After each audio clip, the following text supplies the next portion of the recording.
উনি একজন জনপ্রতিনিধি তো দূরের কথা, একজন মানুষের মধ্যে পড়ে না যাকে হত্যা করা হয়েছে।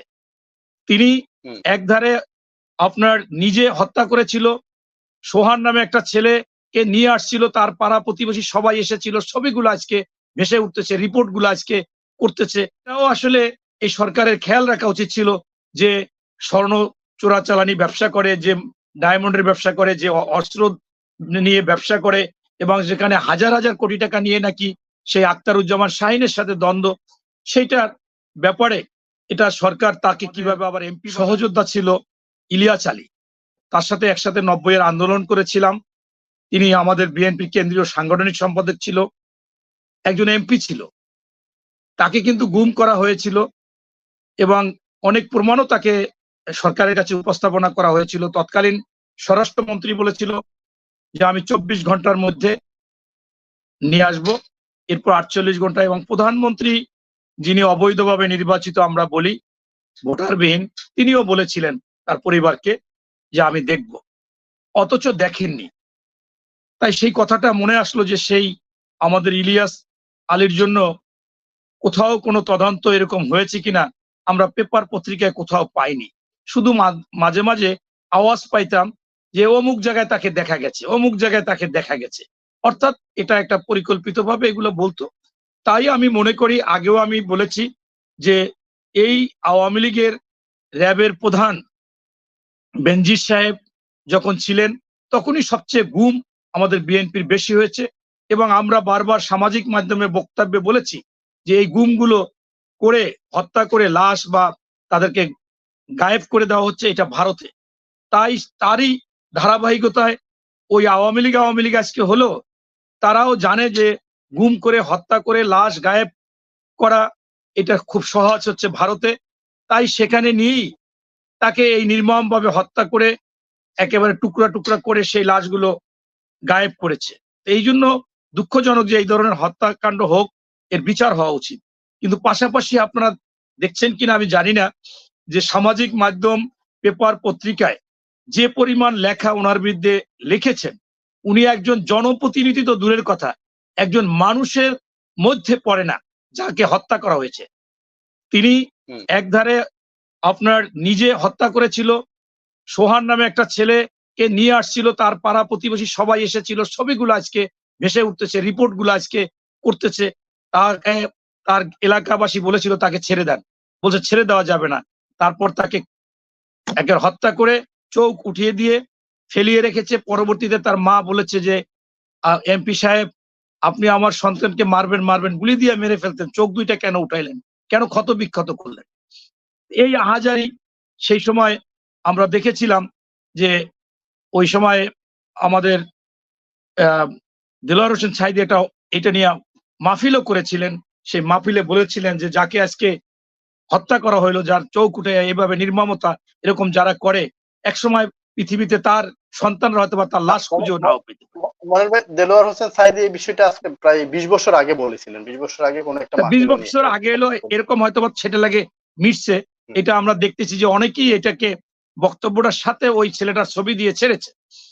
তাই আমি মনে করি যে এটাও আসলে এই সরকারের খেয়াল রাখা উচিত ছিল যে স্বর্ণ চোরাচালানি ব্যবসা করে, যে ডায়মন্ডের ব্যবসা করে, যে অস্ত্র নিয়ে ব্যবসা করে এবং যেখানে হাজার হাজার কোটি টাকা নিয়ে নাকি সেই আখতারুজ্জামান শাহীনের সাথে দ্বন্দ্ব, সেইটার ব্যাপারে এটা সরকার তাকে কিভাবে আবার এমপি বানায়। যে আন্তর্জাতিক ইন্টারপোলে তার গ্রেপ্তারি পরোয়ানা এক সময় ছিল, এখনো অনেক পেপারে আবার লেখে আছে, কোনটা সত্য আমরা তো ভালো জানি না। তবে এখন যে বিষয়টা দাঁড়িয়েছে যে আমাদের বাংলাদেশের পুলিশ, ভারতের পুলিশ সোচ্চার এবং তারা বহু তদন্ত করতেছে। নেপালে তদন্তের জন্য গিয়েছে, নেপালে সিয়াম নামে একজন আসামি আছে, তাকেও ধরার জন্য গিয়েছে এবং সেখানেও এরা এখান থেকে আখতারুজ্জামান শাহীন ওখান থেকেই পালিয়েছে নেপালকে কেন্দ্র করে, ওখান থেকে ঘাঁটি করে, সেই জন্য তারা ওখানে গিয়েছে। তাই ইতিমধ্যে আমরা দেখলাম যে আমাদের যে আনারুল আজিম আনার সাহেবের মেয়ে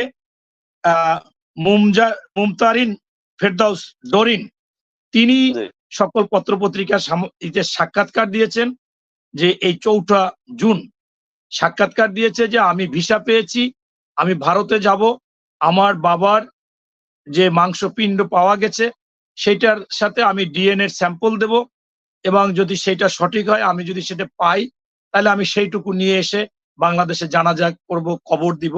এটা তার আবেগের কথা বলেছে, এটা স্বাভাবিক, তার সন্তানরা এটা বলবে। এবং তিনি আরো বলেছেন যে নেপালের যে টিম গেছে, ডিবি টিম, সেই টিম বাংলাদেশে আসলে তাদের সাথে একত্রেই যাওয়ার ইচ্ছা পোষণ করেছেন।